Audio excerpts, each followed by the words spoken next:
Well.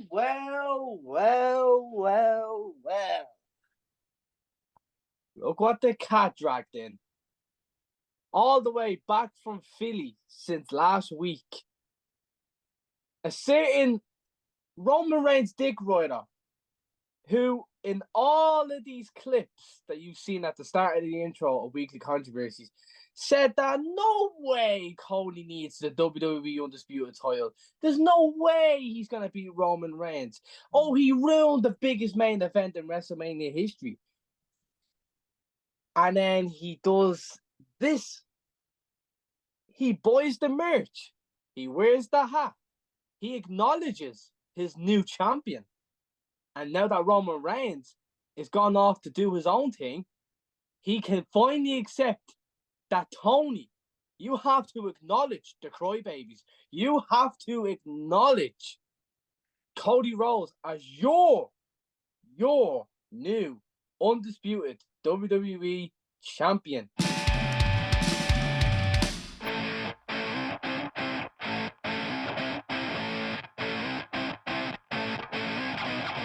Did you say that last part again? Your new undisputed WWE champion. And just to verify, that's how Samantha even announced him after he pinned Roman. He is the undisputed champion. And I told you. Just to clarify, that intro you gave there, the undisputed WWE champion, that's how he was announced when he beat Roman Reigns 1, 2, 3. That's the new name now. They got rid of the universal name. They've already demeaned Cody's reign. It's bad enough it took John Cena, The Rock, and The Undertaker. Well, John Cena, The Undertaker, and The Shield. The Shield, if you will. Half was thought it was John Moxley. We were all like, there's no fucking way. There's no fucking way. No. But anyway, welcome to Weekly Controversies, everyone. And Tony, welcome back. Controversial one is here. No. You're just a fraud. You're just a fraud. I'm not a fraud. And by the way, I just want to show everyone, in case the background doesn't work. By the end of this episode, he's know I'm not a fraud. Of Tony's tears from when Roman lost last week. And by the way, these are just delicious. They're still in date as well from last week's, loss. So, You'll find if you pull that label, they're not Tony's tears. They're every Liverpool fan's tears. This ain't the Liverpool fucking podcast, is it? This ain't the Liverpool podcast. That'd be this week's episode of the Golden Nugget. Where Tony is going to get cooked for the fraud that he is. Especially buying Cody. I'm here to answer all. Mark is back with us, of course. Mark got pulled into this twist there. I don't know why, but so Mark is here. What do you guys want to talk about? Right, there's so much to discuss, but no, all jokes aside though, the topic that we're going to first discuss about is Tony's adventure in Philly for WrestleMania week. And I just want to ask Tony, how are you feeling since coming back last week? Still tired. The jet lag still hasn't fully left. I started back work Monday, so I'm 2 days deep back in work. Quickest 10 days in my life. Really, yeah? It was like blink and that was it. Am I lagging? I've had so much. Anyone that's done a Mania trip, you flow. You get on the plane when you're leaving your own city, but when you land, you flow. And you don't stop floating until you land back and where you started your journey. I can hear you, Joe. Yeah, no, sorry. Go on. For anyone that hasn't gone to Mania, I suggest going to Mania. I suggest if you want to do Mania on the cheap, if the rumors are true and it's going to be in Minneapolis next year, it's the best time to do it because you'll need fuck all money for it because the traveling will be minimal because there's fuck all to do in Minneapolis. Just see Brock Lesnar's house and that's about it. I think Brock Lesnar lives in Saskatchewan, Canada, so I don't think you're going to see his house. Yeah, because I think that's where he is now, yeah. In Canada. Right, so I didn't glitch out there, by the way, actually. I don't think you did. I think you're around. I think there was a slight pause. There was a slight pause because I couldn't hear any of you, so I couldn't hear Tony what he was saying. But I'll get Martin to do something with that anyway. But yeah, so talk us through the morning of WrestleMania. Well, not the morning of WrestleMania, but the flight's going over. How are you feeling? So the flight, Aer Lingus just shocked me with the flight. We were getting on. We were all on the plane 40 minutes ahead of time. And on top of that, what was meant to be a 7-hour flight turned into a 6.5-hour flight. We landed like a half an hour early. Oh, And in nice one. doing so, we were able to meet Becky Lynch. Nice. So that extra half an hour that you got like early, you got to meet Becky Lynch. We grabbed our bags, jumped in an Uber, and went to the Barnes and Noble on Chestnut Street. And we went in, and we had 2 tickets that were given to us by a friend, David Cullen, and then I blagged me way in for free. Haha, deadly. I remember you telling me that on WhatsApp, actually. Old Daniel Healy was proud of me. Yeah, but once he was, especially after the stories in fucking Dallas. Listen, I've come a long way since Dallas. Yeah, absolutely. But so come on, tell us, Tony. I think we'd asked all day about your week, but you can just tell us your stories. Like what happened first day of WrestleMania week. What did you just do? Well, our first day was on Wednesday, so we got there Tuesday night, but it was night time. We were wrecked. Most people go check into the hotel. We got an Uber and went straight to a bookstore, and we met Becky Lynch. And when Becky coughed, the last 10 people were Irish. She dropped her gimmick accent and had a proper accent on her, and we had so much crack with her. She was like, "All the Irish here, fresh off a flight, we're on the sesh." It was just absolute banter we had with her. She was giving, I think some of the lads gave her potato, some of the lads gave her other stuff. She was just delighted that there was a bunch of Irish in video. I don't think she was expecting it, even though it was Mania week and she knew hell was going to come upon her. I don't think she was expecting it that early, so it was cool. And our security guard was laid back as fuck and didn't push it on, and you could spend as much time as you wanted chatting to her, which helped when you were the last kind of few people there. You haven't rushed on. Yeah. What you Whoever was talking there, their voice is lagging. No, I was just going to say that because obviously, like, you were saying about the security guard being very laid back type of thing, not like having to rush people, which is quite a good thing because you don't really get, usually you just get like, come in, get a photo, move on, get a quick photo, move on, and that. But to be so laid back and be so, like that must have been a cool feeling to have as well, especially seeing big time Bex as well. I was jealous when they got to meet her. I was like, oh, that was one of the wrestlers I'd love to meet over there if I was, with them. It's definitely Becky Lynch. Not only that, you saved yourself over $300 as well with all the tax and shit like that. So I mean, just think about it to that meet way. Becky, you had to buy the book. The book was $30. And I gave the lads money. They picked up the book. They were going to get you poster signed. They were like, no, it's only signing the book. We were like, fair enough. The lads had up. I think she was the store manager. Was like, oh, are you not going up with your friends to meet Becky? I was like, oh, we only had 2 tickets. So I gave them to them so they could go meet her. I'm just going to get the signed book. And they were like, should they have the book? Come on up. I was gone. I was like fucking the Tasmanian devil twisting and turning up the escalator to catch up to the lads. And I have the signed book, which smells a hell of a lot better than swapping 200 quid just to get one picture with her in a couple of seconds chat. Have you read it yet? I haven't started yet. I've Ronda Rousey's book there as well because I met her as well during the week, and I got her book as well. Yeah, I was gonna ask. I heard it's a good read. It's meant to be a really good read, that book. Everyone is giving it a lot of praise. Oh, self-praise as well with that bloody entrance where she was dressed up as a fucking book. But no, me and Emma know tremendous. That was tremendous. I was just going to ask. I think Becky deserves credit as well because for those that don't know, Becky had strep throat and a 102-degree fever going into that match, and she was told. Don't worry. She was told not to wrestle, and she still wrestled. We were told that just as many times we were told how fucking cold it was in Philly, right? We know. So I need to debunk something here. It was cold, but it wasn't as cold as it was made out to be. Maybe it's just because I'm from Dublin and I'm used to -10, but it wasn't cold. I just wanted to know, you're in the queue, right? Or you're on your way to meet Becky Lynch. You know you're going to get the chance to do it. You're an Irish boy. You probably look up to her a lot. You were there for a lot of her big matches. What are you thinking is the first thing you're going to say to her? Like, have you got a question you want to say? I remember when I'm not. So, as I'm in the line, because we're talking, there's a group of Americans front of us and they hear our accent. And they're like, you guys are from Ireland? We're like, yeah.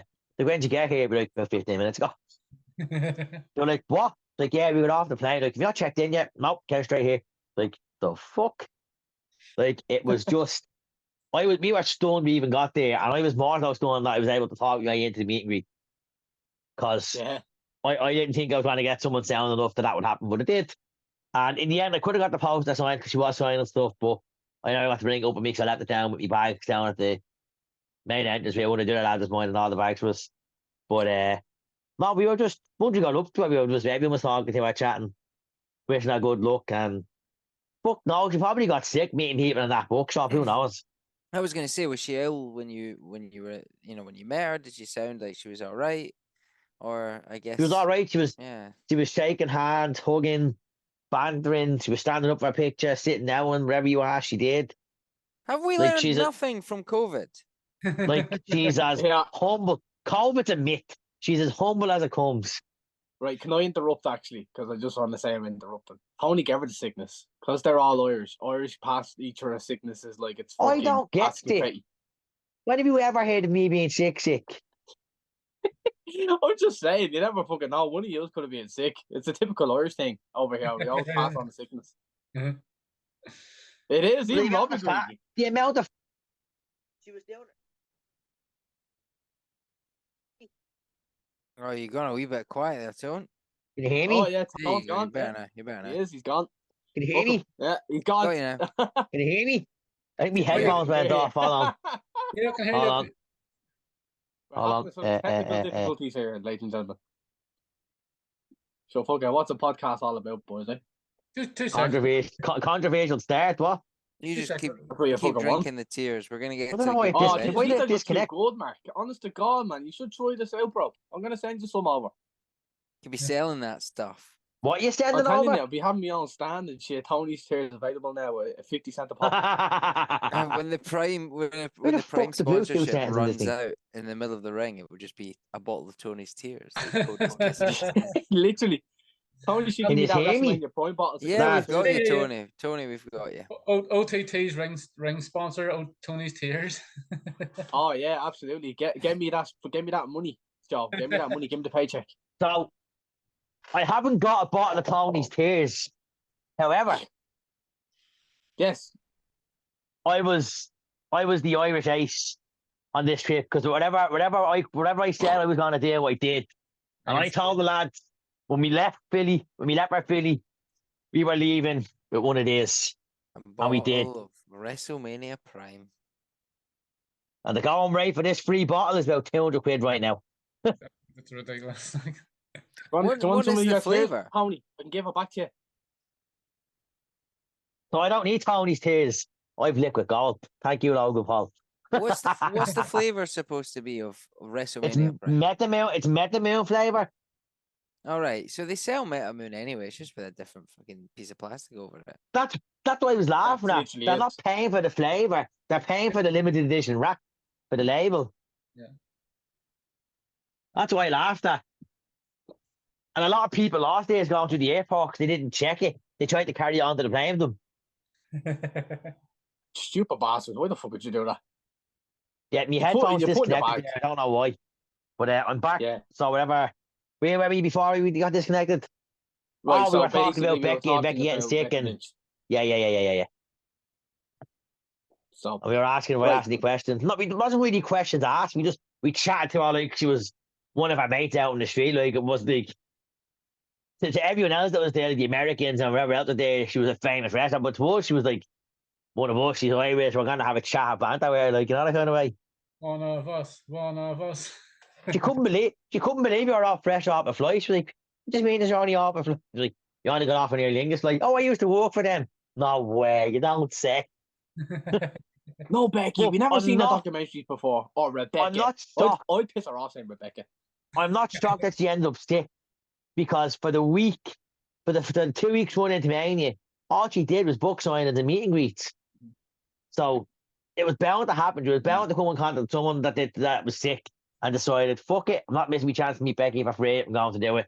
And passed on whatever strep throat and a fever. So no, she hadn't got a cold and flu, but she had a fever and strep throat. Yeah, and she still managed to get her way through Like one of But you meet on these trips to the States, you meet quite a lot of people, especially when you're getting Ubers.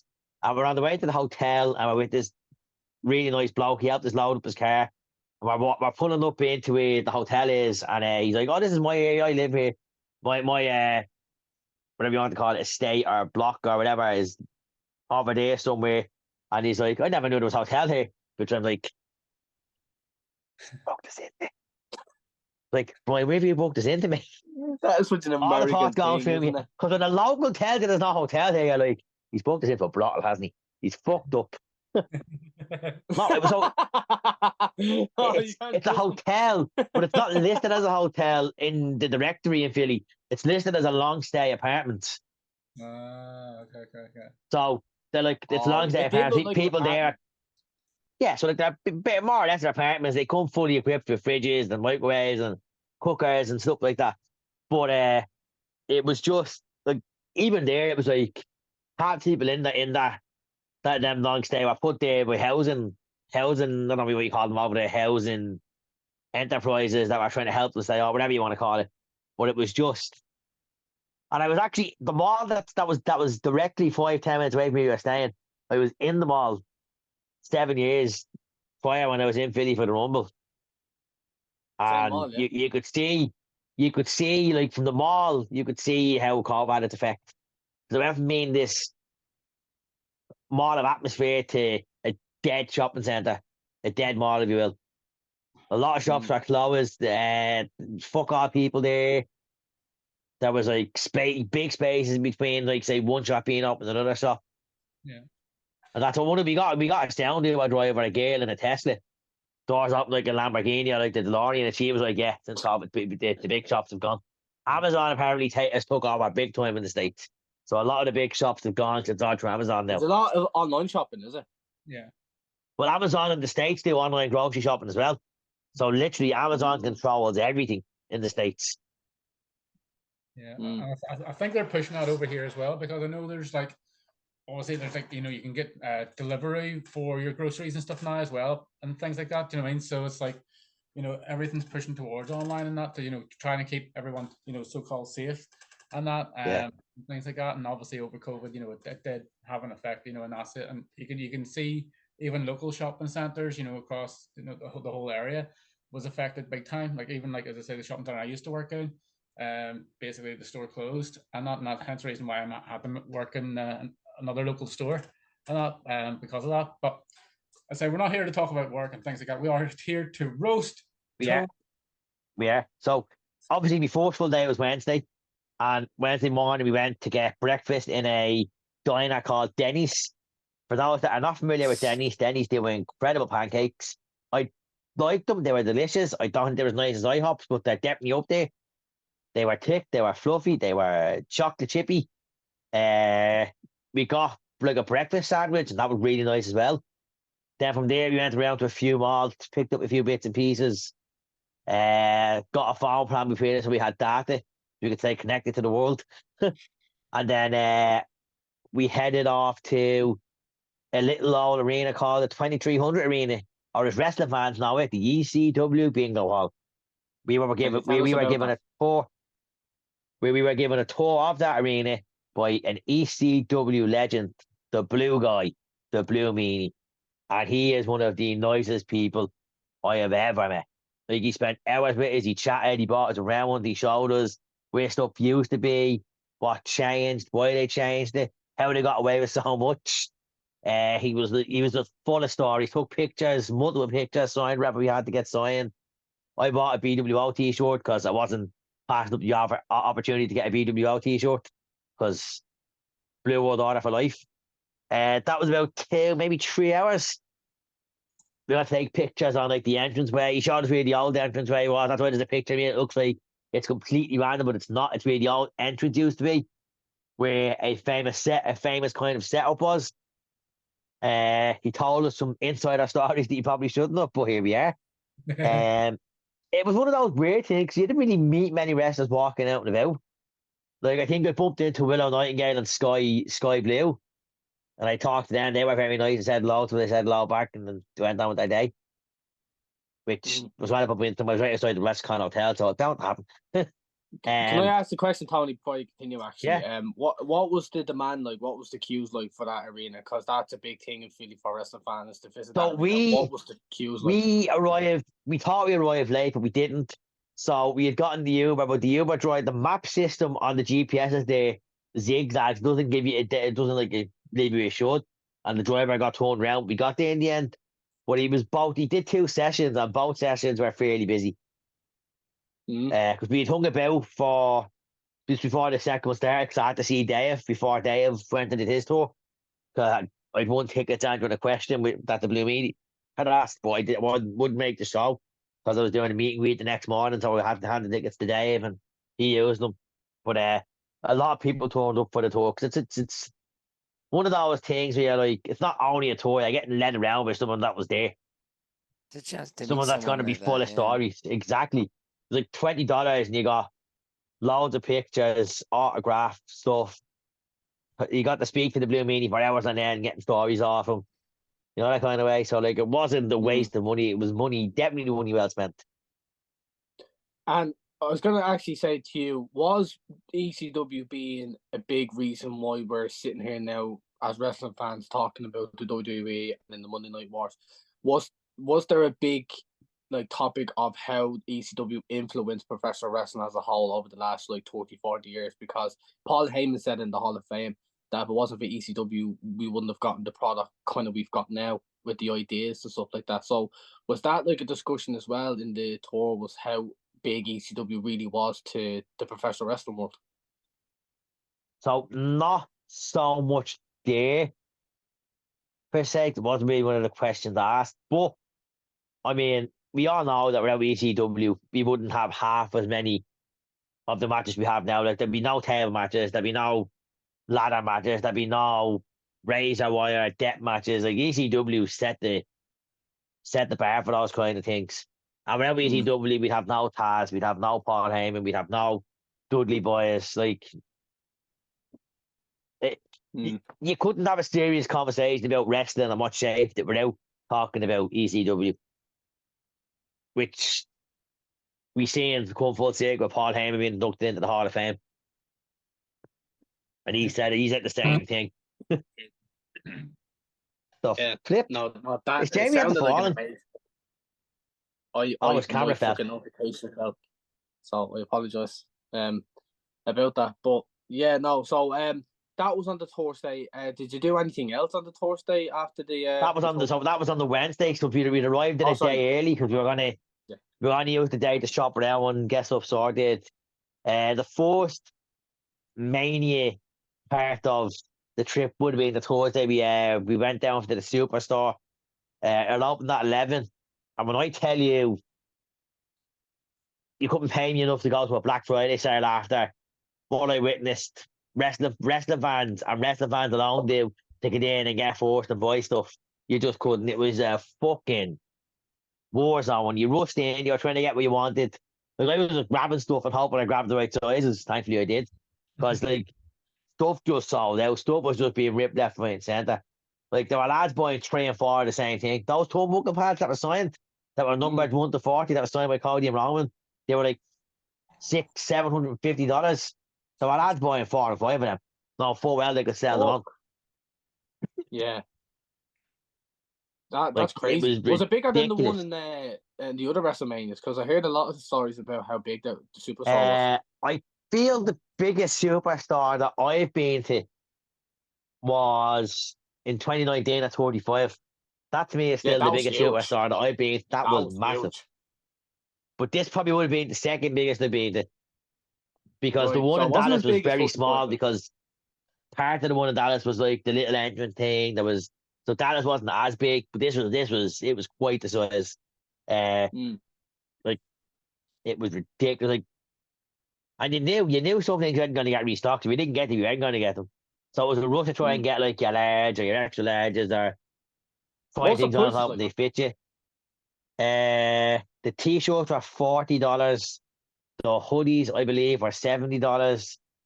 They had the chalk line stuff that ranged from $100 to $300. The belts were $600. I did say I was going to get a belt, but I gave the middle finger to the belt stand when I saw the price tag. Go fuck yourself. Not No, getting I wouldn't have $600 bought out of the me belt for a either. belt. Don't blame me for that. Yeah, I definitely not. did. I know it's going to be someone's question next. I'm going to answer before you can ask it. I dropped about $535 in the superstore. It's not too bad. No. Could have been worse. Yeah.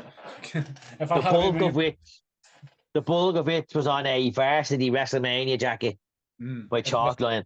Yeah, it looked What nice. was that? $225. It's for a WrestleMania jacket. And I Ah, justified stop, that because I justified that simply by looking at it this way. There's lads out there dropping a ton on a jacket that they get ripped the second day after wearing it. Yeah, I'm calling out all you Canada Goose wankers. Yeah, no, I mean, I get that part, but I mean, when they're buying the fake stuff, they're always going to rip, do you know what I mean? At least with me, if I bought a jacket, I'm buying a good quality real jacket. Yeah. You know, you have to buy real. But Yeah, because like- you know, because at the end of the day, you know what you're paying for. You know what I mean? So it's like, So if it interests anybody in unrelated news, Southampton are winning 3-0. yeah, I've seen it there. Barcelona have a red card and they won it up. So. I was gonna say I could do without football this week if that's okay, guys. yes, Oh, same Ross, here. You Mark's could same here. probably also you could probably also do without people mentioning the words Drew and McIntyre in the same sentence, couldn't you? Well, if you listened to last week's podcast, you'd have understood. I tried. The sound quality was very hard. I did try. I got about an hour into it and I was like, I can't make head of head to a half use a sound. Well, that's how I feel normally on this podcast. But you guys, But that's not anyone's fault other than the fact that we just need to invest in proper equipment. no, sure, it's more your dodgy accents. To be fair, now we're getting to Drew. My accent is dodgy. My accent is dodgy. I'm looking forward to hearing all about the nights 1 and 2, but we got a bit to go yet. What else did you get up to after the Superstore? So we went into WWE World, which is their form of access. Yeah. We had to line up and get wristbands. So I got all my wristbands for the rest of the time I was going to be there those days. But I think the lining up part to get in took, I'd say, about an hour because it was very slow. But once we got in, we walked around, got the lay of the land, got a few pictures of different things. We jumped in the line at Superstar Row to meet wrestlers. The wrestlers that were there, we jumped in first were Braun Breaker. No, it wasn't Braun Breaker. I'm 90. No, it was Braun Breaker. I'm nearly saying it was Braun Breaker. You met Braun Breaker? No, I didn't, because the lines went really slow, and his group, it was Braun Breaker, your man that was in that faction with Fallon Hanley and King, the one that's in trouble, I think. The stuff going about meetings with him, and I don't know who the top players was now. For the sake of it, I can't think. It was a girl. It was one of the girls, but I can't. We were literally there last week.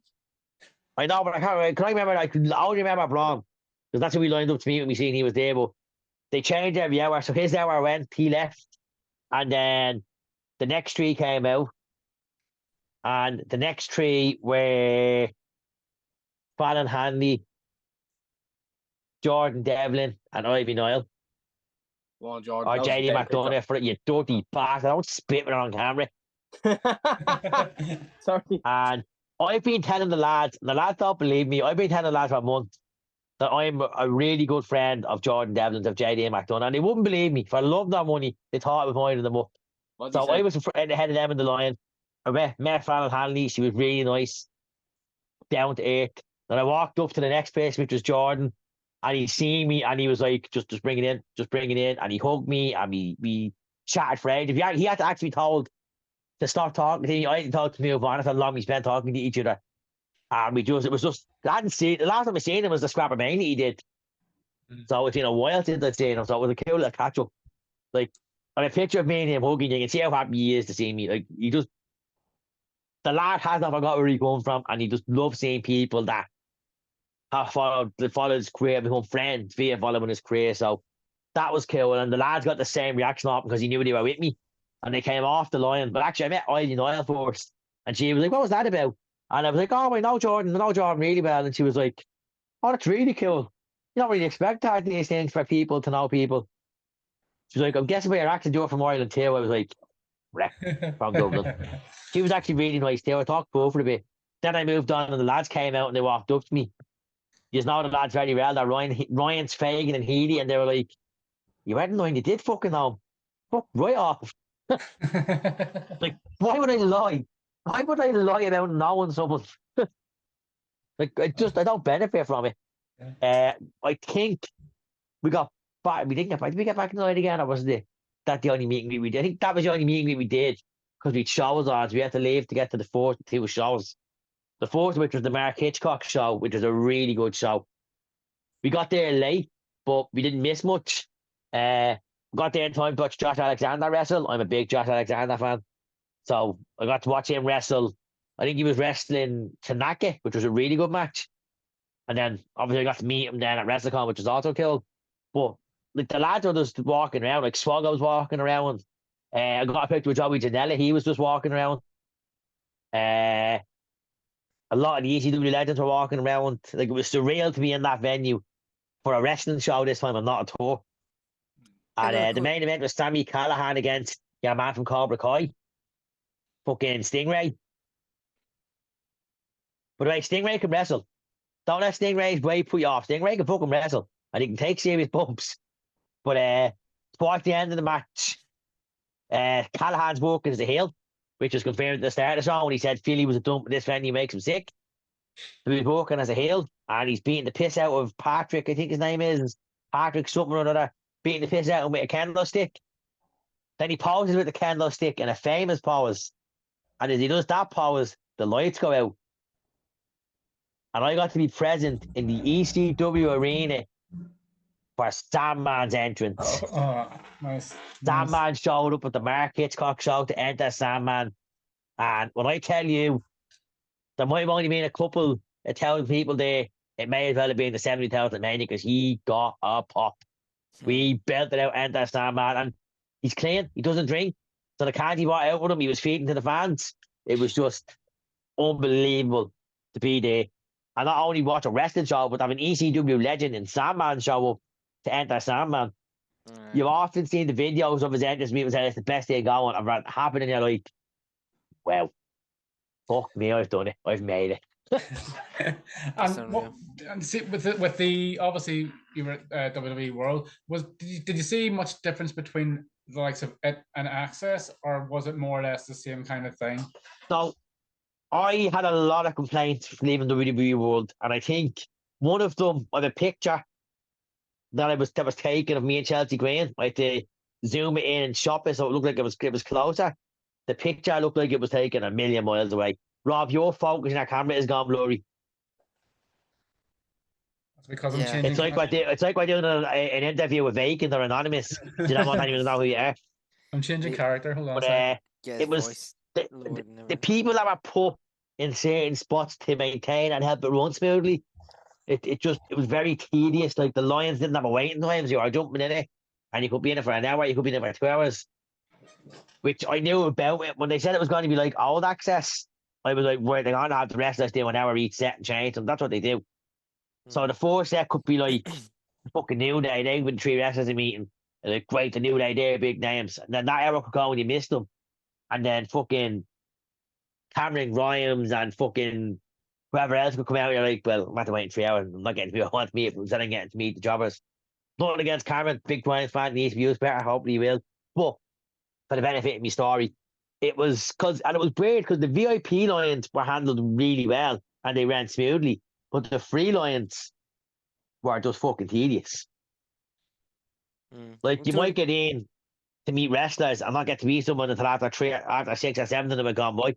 That's how long it took to get through a line if it was big. You've discussed a lot of people that you've met, and obviously it's pretty cool to have hung about with these guys, and a lot of them giving you some good time. Now, a lot of the time people say don't meet your heroes, and sometimes you maybe meet somebody who, I don't know, isn't what you thought. Was there anyone that you'd met that you were like, oh, not quite? Not on the Philly trip, but I have met wrestlers who just didn't want to be there, couldn't give a fuck. Sean Waltman is one of them. I have met Sean Waltman one time in Outreach at their WrestleCon, and he was just a dick. He didn't have time for his fans. I think he might have been out with Bicky as well at the time.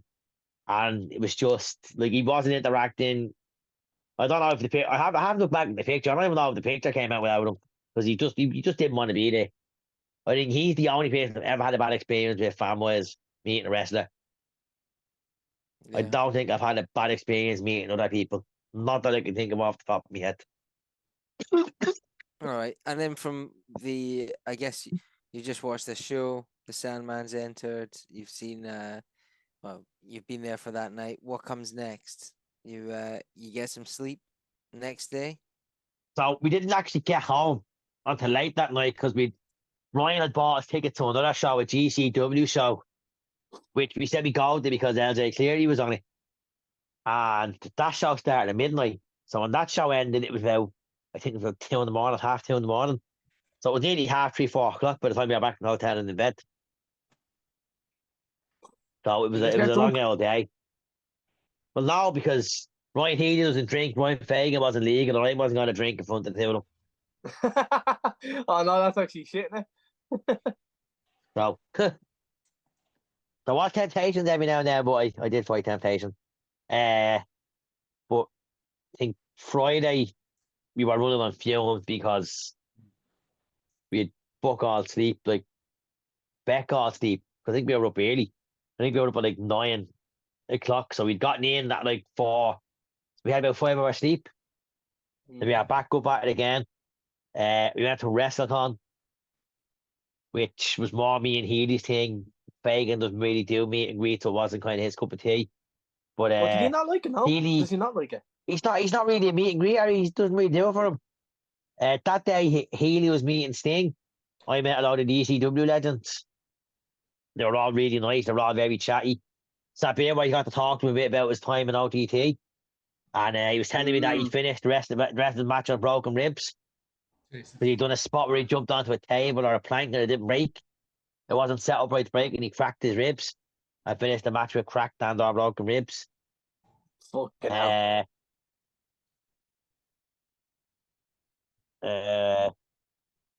How big was the After place that, where he had the WrestleCon? WrestleCon was in a hotel called the Sheraton Hotel. So this particular WrestleCon only had 2 floors, whereas in New York, I had 4 or 5 floors to work with in the hotel they were in. And in Dallas, they had 2, maybe 3 big floors. So it wasn't like it was the wrestlers were easy enough to find. You knew what wrestlers were on what floor, and once you walked around, once you kind of had the lay of the land, so you could find out who was where.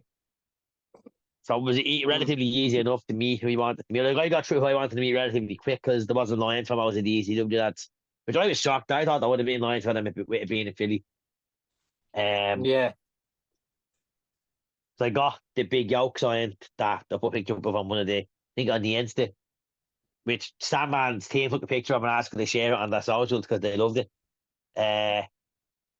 Sandman was selling kendo sticks and I wanted to buy one, but I don't know how I get it back home. You definitely won the Selling signed kendo sticks. What was that? I remember when he was doing it in New York, he was charging about $100. Fuck. That was just for the kendo stick sign. It was extra if you wanted a picture. I'm nearly stating. I don't know what he was charging in Philly because most of the lads up their charge because of it being in Philly and ECW. Yeah. But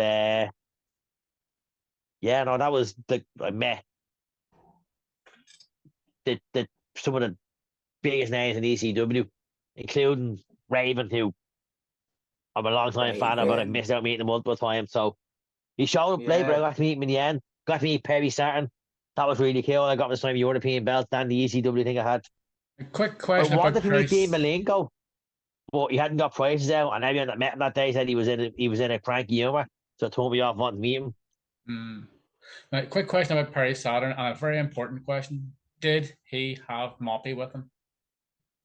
No, he didn't. He did not have Mobby with him. But again, he was very talkative, very chatty. So he was Bill Alfonso, so was Mikey Whipwreck, so was just incredible. It was just really, really cool day. Who's your favourite in that WrestleCon section of wrestlers that you met? Who's your favourite that you took out from and you went, oh, I'll never forget that? Probably Josh Alexander. Really, yeah. Yeah. What was he like? Probably he was sound. Like, he'd no line, so I got to him relatively quick as well. And I was chatting away to him, and he was like, "Oh, you're from Ireland, I can help your accent." I was over that way, and I was like, "No, you're in York. That's the UK. Let's not mix the two of them up." But like he was really chatty. Like he was like, you walk up to these lads and they're like, "Oh, I'm a big fan. I travel all this way to meet you," and they're like, "Oh yeah, really? What's one of your favorite things?" Like, I'll be spin on a few Josh Alexander moments. And I had a picture of him and Bully Ray with him giving the greater to Bully Ray's head, which he loved. I got to sign it in blue. He loved the picture. Chatted him for a bit more after I gave him the money for the meet and greet and the picture and whatever, and then moved on to the next one. But like, again, one of those down to earth people I've ever met. That's good though. That's good. He was nice to you. Yeah, because it's always nice getting, as I say, that kind of an interaction, with somebody like that, because sometimes you get these ones where, like I say before, like, you can just meet them for like literally 2 seconds and then you're passed on to the next person and things like that. But they actually have the interaction, and for them to take the time out as well, they actually have more time with you. I think it's an incredible experience for for each person that gets that chance to do that. Yeah. Am I allowed to ask the question to the two other lads, Tony, before we get back into your story about who's the best, like who's the nicest wrestler you've ever met? Well, I know Mark's gone. Well, Mark's back, but Rob, who's the nicest wrestler you've ever met? About everyone. I scared him off already. No, I'm just making tea. It's too good a conversation, not for a cup of tea, boys. Brits can't make a proper cup of tea. Oh, Scots definitely can. My favorite wrestler. Oh, this is going to be a tricky one to say. Now, this is probably except for the likes of like the OTT guys and such, because obviously you would meet them quite a regular basis type of thing. So I would probably go for. I'm trying to think who I've met outside of that. Come back to me on that one, because I'm trying to think now. Can I actually go? Can I go first? Because I can actually give you who was the nicest wrestler I met. And at the same time, I think now, and it's not many that I thought were kind of arseholes, but I thought in that same moment when I met them, I was like, right, they didn't give a fuck, but he did, which is a SoCal fucking thing, SCU. It was just Frankie Kazarian, Christopher Daniels, and Scorpio Sky. And it was when we were in Comic-Con in New York, Tony. And I'll never forget meeting them, me, you, and Dino met them. Yeah, and I remember they were only forced signed by AEW as well, so they were one of the forced like signees. And I remember talking to Frankie and Christopher, and they were talking about the Cody cigars, and I was like, "Oh, could you give us one?" I was bantering with them, and he just kind of didn't say anything to me then. But I felt so fucking awkward getting the picture.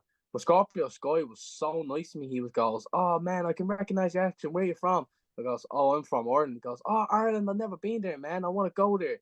And he was so nice. He actually started talking to me for a good like solid 2 minutes. And he's probably, I always said this to people, the nicest wrestler I've met, because in an awkward situation he made me feel comfortable.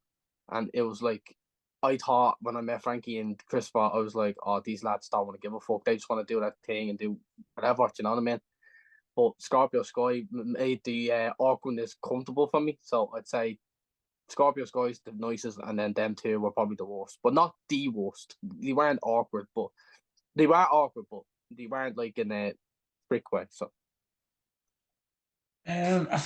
just coming back to that one, because I was just thinking actually, obviously, because Clash of the Castle, I'm in a couple, but I think the best one I've had was actually probably Sheamus, actually a Clash of the Castle, because obviously going up to him, and saying, thanks for coming over, and he goes, "Oh wait, you're from Northern Ireland." I was like, yeah.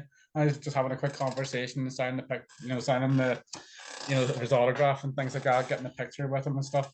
And like I say, it was just, he's just nice to take time out with, ones like that, you know what I mean? And like, obviously his cube is actually still quite big. So to be able to get that interaction with somebody like, like that, for me was something special. Yeah, no, Sheamus and Finn are top guys. They have a lot of time with their fans. Yeah, Sheamus is lovely. He's a lovely fella. Well, I've got a cop-out answer. The best, nicest I've ever met is Fred Ottman. Fred Ottman was a gentleman. Fred Ottman was a fucking gentleman. He was. But at the same That time, lad must have spent 40 minutes with everyone that went up to him that night. so Fred Altman, the shock master, and Tugboat, right? Quite film as well. He took far too long. Like, we were queuing up. I wanted to watch the fucking show. The show was starting, and he's like, "Oh, we're Yeah, all going to be like, late." That's His what Mania we. was starting, and his Rumble was starting because the people like got Yeah. to take pictures quick. So Tony, Jamie, the two of you and me were standing there with Ryan as well, or I think at the time in the Aaron. queue. And Aaron was there, and we were at the end of the queue. Anyway, it was great. I didn't really know what to say because at the same time, the worst experience I've ever had meeting a wrestler is also Tugboat, because he's the only one I've ever actually done a meet and greet with. It's something that, again, this is still quite new to me, even being on a podcast to talk about wrestling. Like, I'm outing myself as a total wrestling fan. This is all new, but I look forward to having as many stories as you guys in the future. But no, it was so nice. Like, he was great. He joked around with us saying that the Rock gets where the Rock gets. He if he wants it, he'll get it. I can see him stepping on Cody's toes, but obviously it's Cody's uncle, or certainly a relation in the family. So it was like he knew fine well where it was going, but he was trying to work us. And yeah, I think that's where Aaron got really angry at The Rock. That's where it all came from, because Tugboat was like, he totally worked him. But yeah, He tugged his boat. Is that what you're saying? yeah. Cool. Right. So it's Friday morning. You literally got 5 hours sleep. It's 9 o'clock in the morning in Philly. You wake up and it's the Friday off SmackDown and the Hall of Fame. But before that, you have to meet a certain visionary. Yes. So I get back to this. So we split up at this point. So Ryan is in the line for staying after he's met all the ECW lads because the lines and the VIPs at WrestleCon are big enough. So he's left there. So me and Fagan walk back to our WWE world. But I know Fagan hasn't got a ticket. He's not interested in going in. So I'm like, listen, we gotta get something to eat. You grab a cab. You going back to the hotel. We'll come back to the hotel and meet you there. We'll all head to the Wells Fargo for SmackDown. And he was like, yeah, that sounds like a plan. So I went in to meet Seth. Showed me wristband. Jumped in the line. Seth came out. Big pop. Huge pop, lads. Huge pop. Huge pop. But watching the fans go up there ahead of me, people just fanning out, getting to meet their hero, as you would. Like I did when I got to meet Kofi. I got up to him, fist bumped him, chatted away to him for a bit, got me picture.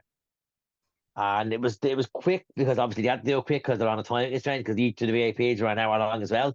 So it was like a quick hello, goodbye kind of thing. But he was very nice. Like he wasn't like pull you away. He wasn't you stand there, I stand there.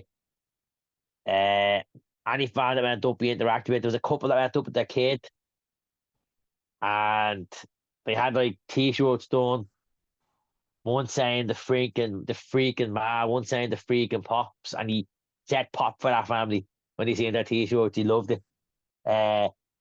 So like like it was a cool meet and greet. He was very friendly.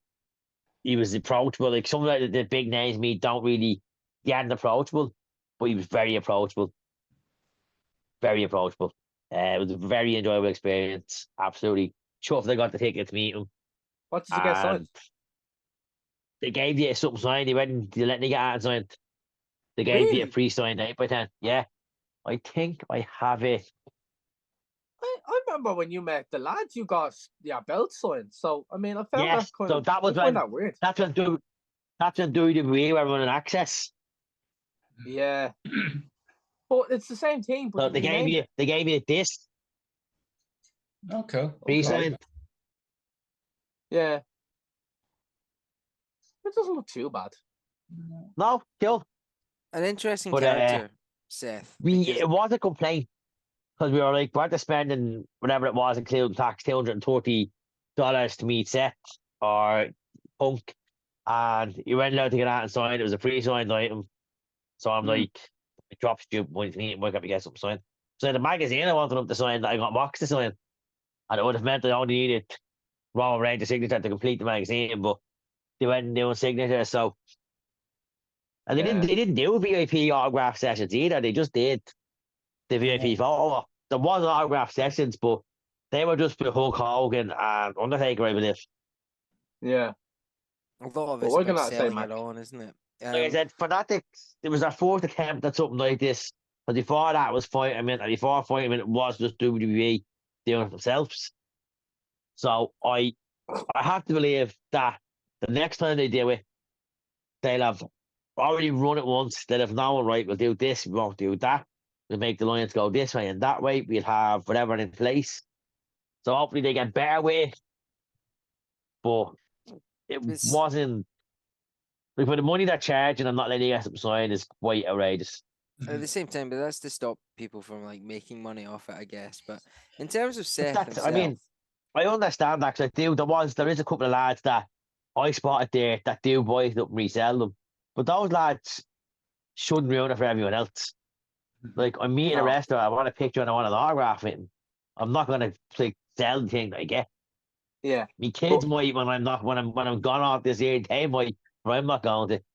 Yeah. Well, Mark wants to ask a question about Seth Rollins. yeah, just Seth is an interesting character, and on TV and even in some interviews off, slightly out of character as well, in the less kayfabe zone.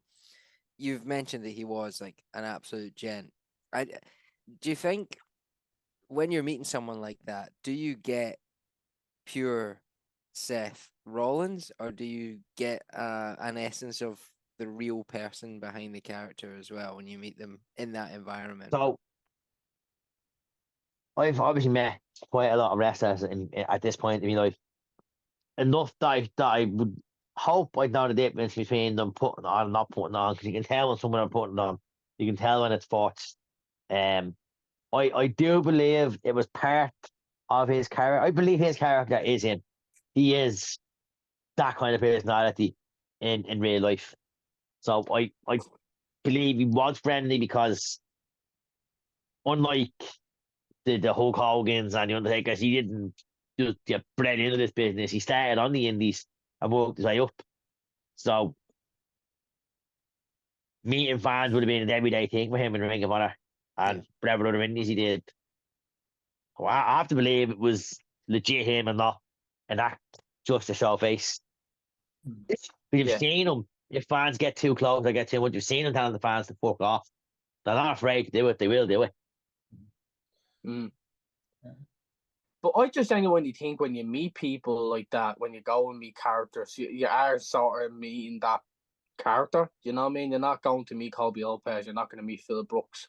Like, you're going to meet CM Punk. You're going to meet Seth Rollins. You're going to meet the character. You know what I mean? You're not going to go up to them and go, "Hey, hello, Colby." He'll look at you and go, "Are you for fucking real?" Do you know what I mean? So, in a way, like, they are going to be characters, but they are going to be themselves too. So I can get that element of, why would you think that as well, Tony? You know, it is that. You don't really know them personally. Do you know what I mean? We don't. The fucking people we watch on a daily basis, but we're going to meet the character, the person, the wrestler, because we appreciate them. But not only that, if you're a big fan, like as you said, everybody would have been big fans of Seth Rollins. You're going to pay that money to meet him. I think the mention of CM Punk is the only one that's maybe like, okay, he doesn't actually have a character. That is Phil Brooks. CM Punk, what you see on screen, that's the same guy, man. There's no such thing as a gimmick with him. No, that's true. That's true. I just think, like, probably on a meet and greet, you might have to you're spot on. change it and shit. You're spot on. Yeah. All right, Tony. So obviously, then after that, I headed back outside. Healy said he was still waiting to meet Sting, so I headed back towards the Sheridan, which is a 10 minute walk from WWE World. It was handy. I Was got it really there, close? he was out. Close enough, yeah. That's good though. Like, what was transport? And transport for us was only bad coming from the hotel because it was about half an hour away from the city. So it was, and that way in Climb, you are far away from things, but it is what it is. So we left. Yeah, we didn't have time to go back, so we met Ryan out at the Wells Fargo. We bought tickets for SmackDown out at the Wells Fargo that night. And Did you? yes, they ended up being really solid tickets actually, because we had Much really money? good seats the whole night. We dropped, I believe, $100 each on tickets for SmackDown. And what about the tax and stuff? Is that included now? So it was about $115. That's not bad. And you didn't have them pre-booked. You didn't have them tickets No. before then. SmackDown, Standing Deliver, and Raw were the only things we didn't have free booked flying over. Jesus. Did you go to? Well, we'll get into that anyway. But I mean, what was the SmackDown like? What was the atmosphere like? So I have done a two SmackDowns at this stage, go home show. No, I've done one. Two, one. I think I've done one. I've done one SmackDown go home show before Mania. So I know I'm getting the Battle Royal. I know I'm getting one of the main stories as a go home, which was, I think, was the women finish the show. Not the women, Yeah. it was the Usos. It was either of the two. The SmackDown itself wasn't great, but we knew that going to it. We knew it wasn't great. We knew it was going to be hit and miss. We were there for the Hall of Fame. SmackDown was just the appetizer. But more importantly, you were there for Paul Heyman's induction. And SmackDown ended. They gave us 10 minutes to go use the facilities, get whatever, come back. The Hall of Fame will be starting. And the Hall of Fame started. And I'm expecting the fourth person now to be like Bill, Bull, Nakano, or the US Express. I'm not expecting it to be Paul fucking Heyman. Yeah, neither I is the didn't crowd. expect that either. Now, Paul Heyman goes out first. And if he's coming out, I told to the lads, I said, as soon as this speech is finished, watch this place empty. Yeah. So I think he talked about 25, 30 minutes. Yeah. Gave a solid speech. Probably one of the best in recent memory. He finished his speech. That place emptied. Like, there were workers of the Welsh Dragon going around moving people, so the place didn't look like it emptied. Yeah. Yeah. Yeah. And I'm like, at one point, I'm like, mate, you could park the Titanic in here and it still look fucking empty. Like, I'm so they glad made you a didn't say that decision. on the anniversary of the Titanic sinking, like, but thanks for that. stop They that made fucking jokes. they made a decision and it backfired. Yeah. I don't know why Paul wasn't kept till the end. I assume they What the Galvin done with? wanted Paul to come forward, so they didn't want people leaving before his speech, but it backfired because everyone left after. We left after the US Express's induction, so I wanted to stay for that. After that, we Yeah. left. I think there was two people left being dunked after that. I think, but we left after the US Express. Got home. Bit of trouble getting out of the Wells Fargo /link slash Philly Stadium area. Because Ubers don't come into any of the venues. They're not allowed. You have to walk out somewhere to get them. Jesus. So I think that night it took us about 40 minutes to get an Uber, but we were home fairly quick after we got one. Yeah. Did we have to be up? We had to be up early. Well, yeah, we all had to be up early on the Saturday because I was going to meet Rousey at WrestleCon, so was Healy, and Fagan was going to Stand and Deliver. We were meant to go to Stand and Deliver, but in another shocking twist of the weekend, Ronda Rousey's meet and greet outsold Sting's to the extent that the Did it line really? wrapped around that. Yes, to the extent that the As line in, wrapped only around the retired whole. Sting. She outsold Sting. She was more of a man than Sting. Fuck. Do you think Our that's line wrapped around the whole floor. That's how big our line was. Do you think it's Yeah, because go on, of what Rob. she's been? Do you think that's because of what she's been saying over the past couple of weeks about all So, like? I was talking to everyone over there. I was just chatting away. There was a few lads that were in the line, and then they were like, I can't believe this is bigger than Sting. And I said, I'm not shocked by it. And they were like, why not? I said, well, Sting's retired, so he's going to do more meet and greets, so you have more of a chance to meet him. Whereas Ronda Rousey doesn't do them as much. She's a rare get. And the rare get usually get the lions. They usually get the sales. Like when Taker first started doing meet and greets, all the shows none of them on sold out. But now because he's retired and he's doing them so often, they don't sell out. People don't rush to pay the price because they know he's going to do more. He'll drop his price. He'll do this, that. So I'd say the reason she outsold them is because she's a rare get. She doesn't do many meet and greets. Yeah. And like, That what was she like to me? faces. She was really nice. Really, really nice.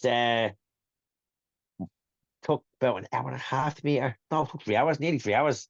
I was lining up to meet her. 3 hours. But you get in, it was really long. Like we got there at 9, and we didn't get out after meeting Ronda Rousey until Trick Williams was in the ring and Stand and Deliver. Fucking hell! So a whole Stand and Deliver you missed basically. Yeah, but that's why I said to him. Yeah. I said to Fag, you got your ticket. If we get down, we'll get a cheap ticket and we'll watch whoever's left. We didn't get down for that to meet Ronda, but she was nice. She was there. You went again. You went and rushed through her. You got to talk to her for a couple of minutes. She was she heard the accent. She was like, "You're not from here." It was like, "No, from Dublin, from Ireland." Flew all the way over to Philly for Mania, Ronda Rousey, and she was like, "Oh, it's really cool. This is your first time here." I was like, "No, been in Philly twice, been in the States about 5, maybe 6 times." Like, "Oh, yeah, we had traveled enough." I was like, "Yeah, well enough, yeah." She signed me Mania 35 triple threat poster that I was going to get Becky to sign, but I was told I wasn't allowed. Yeah. But like again, I think it dropped $150 to meet Ronda, and for me it was money well Not bad. spent. I got to talk to her for a couple of minutes.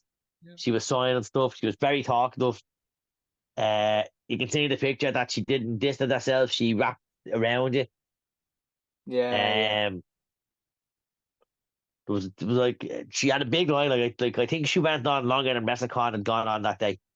But we got in, got our stuff signed, went back to the hotel, dropped our stuff off, and then we headed towards the Wells Fargo / the Link / the Phillies area for Mania Night 1, where we met up with Fagan, who at that point was exhausted beyond belief, as we all were.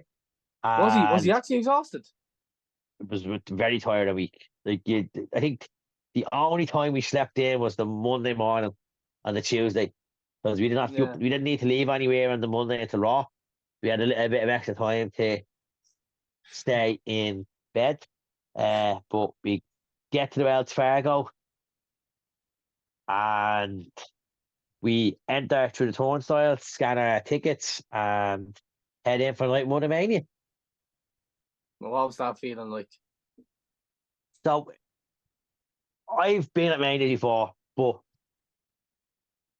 looking at Healy's excitement was really cool. He was like a little kid because it was his first time at Mania. So it was like everything he did, you were like, this lad's just happened. This lad's gonna be broke by the end of the week, but he's living his best life. Yeah. He was And just we know Healy too. Like, he likes to splash, but fuck it. his phone never left his hand. I'd say the lad had to free up space 100 times over from the amount of things he recorded and took pictures of. But like, we had a great view of the ring the first night. A fuck all view of the stage because we were right beside the production tent. Yeah, what was that feeling like? That's right, lads. Because you telling me An about this. €855 ticket to Mania parks you right in front of the production tent. Fuck you, WWE. Yeah, we had a good view of the ring. About this, lads. We had a good view of the ring. And we actually tested the wall to see if you could sneak down onto the floor. You were literally on the steps onto the floor. I was like, Healy, walk down and just pretend to go and take pictures and see if they let you buy. They wouldn't let him buy. Would not let him buy for love that money. Everyone that went down, they were checking, they were seeing what tickets they had. If your hands are full, they'd hold you for you to get your phone out and I get your ticket out and trying to get tickets. And if I love that money, you're getting down to get a chair. It just wasn't happening. I know a lot of people said the crowd was dead night one. They weren't really. They were a hot enough crowd. It was also fairly cold as well, so kind of keep warm was a priority. But as far as night one went, it wasn't really a great night one. There was a few good matches. The tag match, the end was really good. The IC match was probably match of that night, even though the wrong person won. Not really much. It didn't feel like a Mania the first night. At least to me it didn't because it just wasn't really much to it. But even like after the Rock's entrance and stuff. Matches that you thought would have been good, were obviously weren't good for obvious reasons. Well, Rock's entrance was ruined for me because of the production tent. It's almost like we were waiting for that main event. I think night one was slightly on the disappointing side. We covered it in the last episode, and Aaron and I didn't stay up for the full thing in Leeds. But I imagine the crowd as cold as you were, got pretty hot for that main event just for They the did. They absolutely did. Mark, I think your earbuds died My earbuds died. because your audio sounds very far away. Oh right, do you know what? It's because it was on my head. I'm an idiot. I see. I Didn't even flicked notice it back that. down. I was thinking So I've they stuck were like, myself I know. full mute. I did see because it's obviously the internet, so I did see on Twitter that people saying they haven't seen a crowd as bad in their life, and I'm like, well, no, the crowd is really hot. They cheered, they chanted, they weren't a bad crowd by any means. They were a very hot crowd.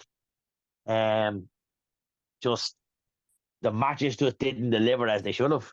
No, But and there the were main event, circumstances. the main event again was hit and miss, but it did. It gave the fans the reasons to cheer, to boo, to use that colourful language as they do. Um, I kind of knew from the new intro at the start of the main night one how the rest of the weekend was going, but we powered through it regardless. We got through night one. Uh, Looked for the flying balls night one. We didn't know where the tent was. We didn't find the tent to night two, and then it was a nightmare getting out of that area after the event because obviously you're trying to.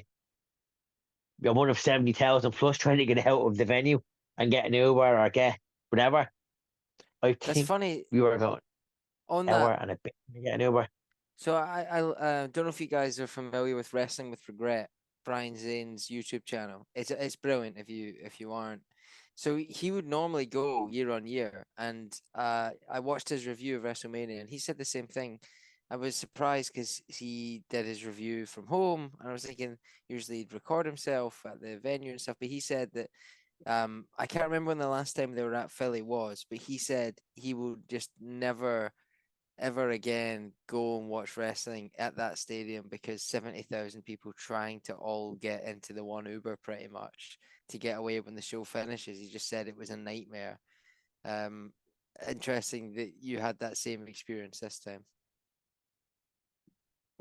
Chaos. More or less, but you expect that when you're trying to get through 70,000 people and get out of the one spot, Yeah, I mean, even which at we All In did. at Wembley, it was. Remember the queues to the But tube? I was blessed kind of at Wembley. My hotel was 5 minutes around the corner. Yeah. No, my flat was in the south side of the city at the time, so I was fucked. You had to get on one of the trams and traverse everything. Um, we managed to get out, get home, took us out an hour and a half, I think. I need to talk to the lads to see if that timing is right. I think they take about an hour and a half, about an hour at least. But we did get out eventually. Then we woke up, they were all over again. Except again, we all split up because Healy on the Sunday morning went to WrestleCon to meet the Hardys and a few other people that he missed out on the Saturday. Me and Ryan Fagan went to WWE World because he had a ticket for Sunday, and I had a ticket for Sunday as well as a Punk meet and greet. So I was heading in to meet Punk, which was another highlight of me Mania weekend because, as you can tell, I'm a Punk fan a very long time. And again, you weren't just meeting CM Punk, you were meeting Phil. Yeah, Phil and You Philip. knew it was Phil because Phil is unapologetically Phil. CM Punk is Yeah. unapologetically CM Punk. I love the fact that he showed up in the three-piece suit, which I knew it was going to happen anyway because he was doing the press for Mania that day. But he was quite nice. Everyone went up to him, he wrapped his hands around them, he chatted to them. I don't think they get enough credit for it, but the meet and greets that I did and every wrestler that I met were fucking tremendous with the kids. Yeah. Yeah. Like some of the They kids were have to afraid be. to walk up and they'd go to them and they'd chat to them and they'd help them get the names down. Like you just they didn't like get annoyed or they were like I said, they were tremendous with the kids. Again though, because of the time constraints, you didn't really get to say much to Phil. Obviously chatted to him briefly. I said, "Oh, thanks for doing this. I'm a big fan. This is highlight moment for me." And he was like, "Oh, you're very welcome. Thank you. Thank you for being a fan." Got me a picture, and then got another one of these jokes. That's still the second, but it was a similar one with Punk on it in blue. And went to find Ryan. Ryan was halfway through a line to me. Well, I was in the meeting at that time, so I just jumped in beside him, and we ended up meeting Adriana, Rizzo, Roxanne Perez, and Kit from Pretty Deadly. Yeah. Ah, yeah. Can I just say that Kit is one of the most energetic people I've ever met in my life? Yes, boy. That's how he greeted everyone. When I beat him too, when I got to him, I was like, "Yes, boy," and he was like, "Yes, boy," and he chooses the pose. He tells you about the pose. So my pose with him was like that. I He was love that. good. He was good crack to me. I So like was them. the one Adriana Rizzo was quite nice to meet as well. Roxanne Perez was actually extremely quite nice. Is she that tiny? She's really small. She is really small. Yeah. I was wondering. I was like, yeah, she has to be tiny. If you're, and I know Yeah, you're small. She had fuck off. You're the same height as me. She had the belt with her as well. That's good though. That's good. Uh, So, then we what left. actually? After Can I that, ask, we what left. was WWE World like? Just as a whole, have you gone? Did you go through it? Yeah, there was different things there. There was a lot of a lot of props that were photo pictures. There was the In Your House set. There was the Firefly Funhouse set, the ECW set, an Attitude Era set. There was 2 War Game cages set up. There was the Lowrider and the Rocks NASCAR car out. There was a lot of things to do. There was big lines for certain things. Can it be better? Absolutely. Could it be run better? Absolutely. Could the staff be a tad bit nicer? Absolutely, they could have. Some of the Yeah. staff were just right ones. And I get it. You're They're dealing always with gonna be hundreds that, of aren't they? people. You're gonna get tired. You're gonna get worn down. But don't be a cunt to people that are not doing that to you. Don't be Yeah. that person. Uh,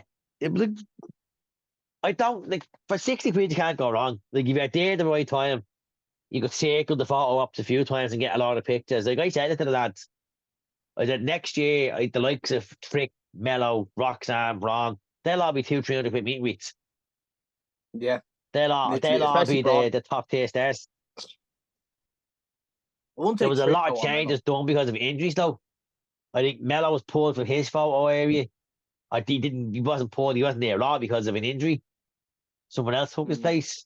Braun was put in a different spot because he was injured and someone took his place. So there was a lot of Tetris in the about.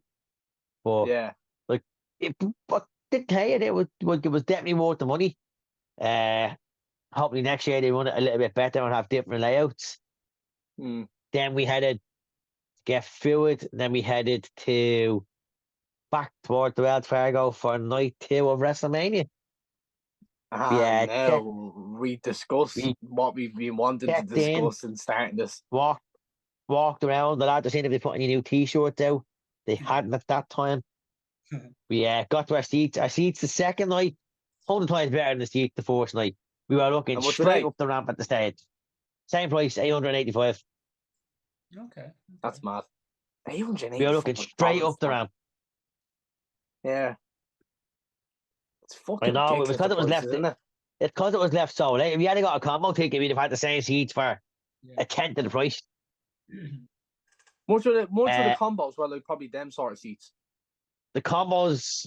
So in Dallas, I had seats similar to that.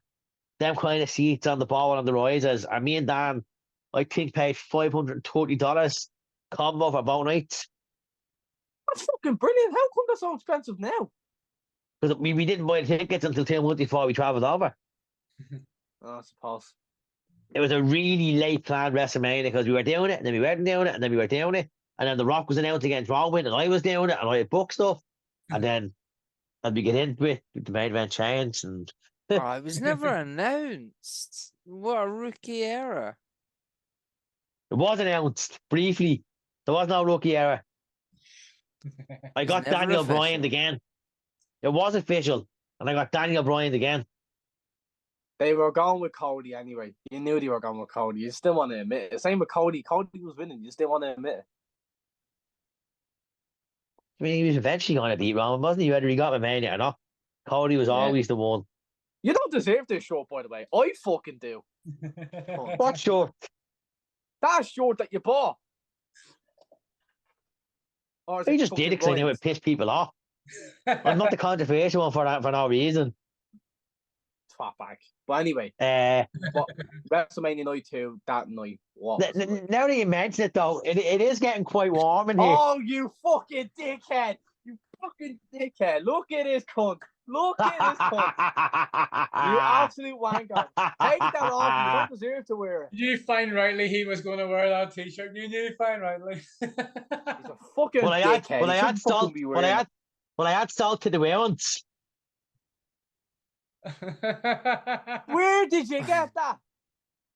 I got that at SmackDown for $25. Jesus. 25? Yeah, But and whose to answer your side is question, he yes, on? it is giant. Whose side is he on, though? Whose side is he on? Whatever. It's Ryan Fagan's. Ryan Fagan fucking forgot it. Me and Healy saved it for him.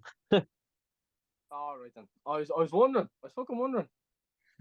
I picked because I he was- I missed. would've He was bought off you depressed as as well. I fuck. would've been, "Hey, listen, He'd give me missed the out paper." on meeting Cody, so I was like, "This might change him up a little." It's actually quite a cool picture. Not gonna lie.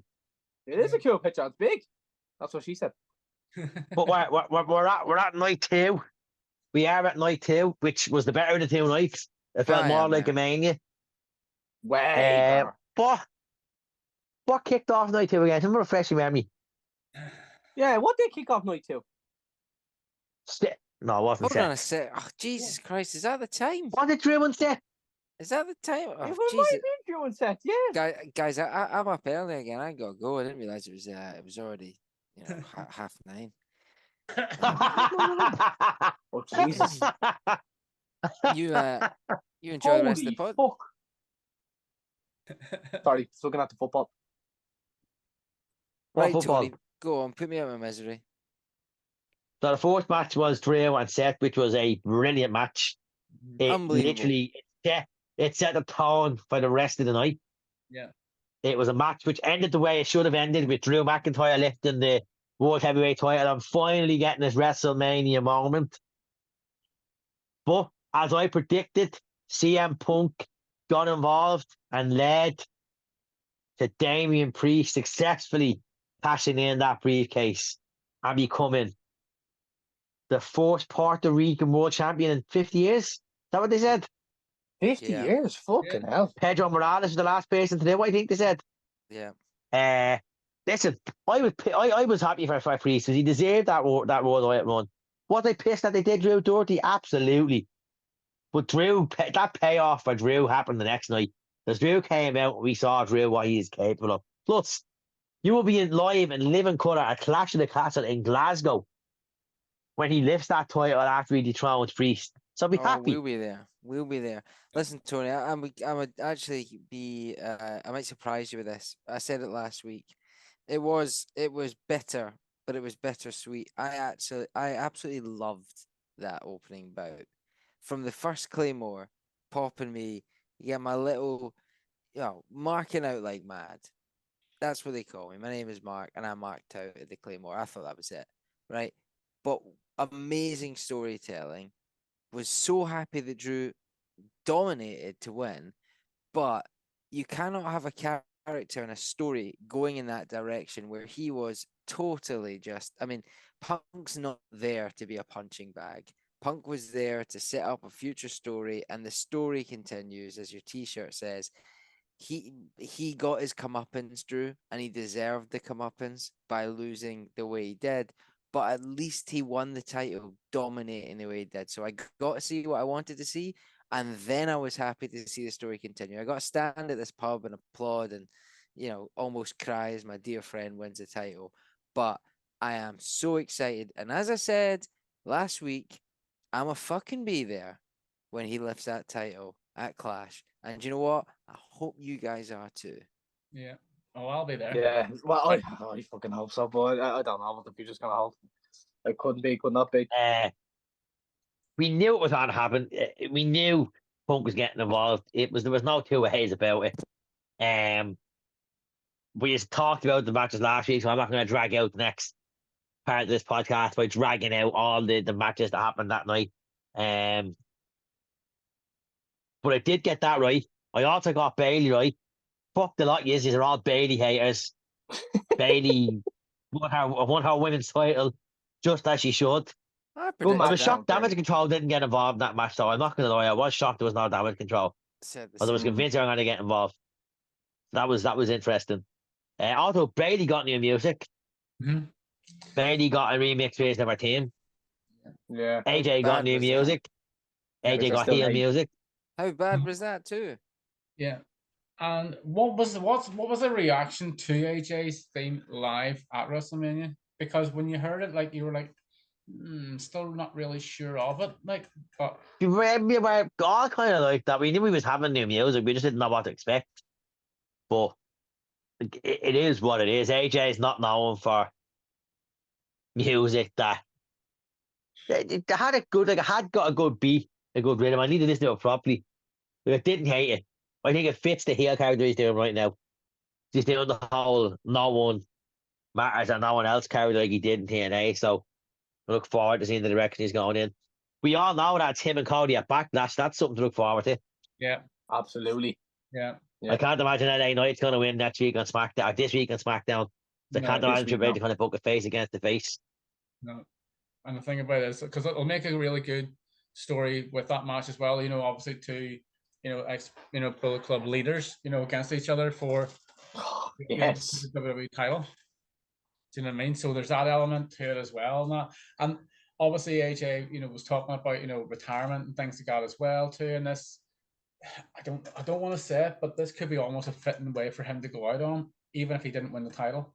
Was to go on one-on-one against Cody Rhodes, one of his best friends in wrestling, and to go out with a bang. Mm. I think another match the fans are really behind was the tag team ladder match, which I got That's my one. half right. A-Town Down Under got their SmackDown tag titles. I was half right.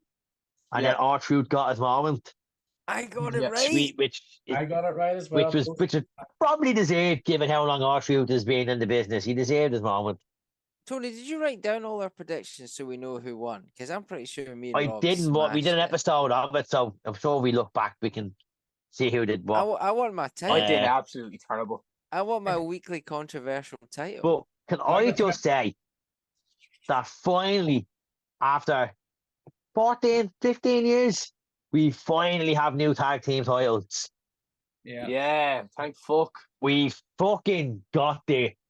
And they look Beautiful. really nice. I actually really like them.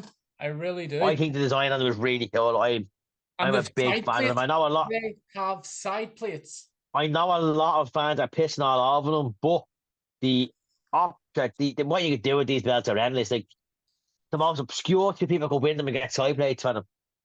Like it's just.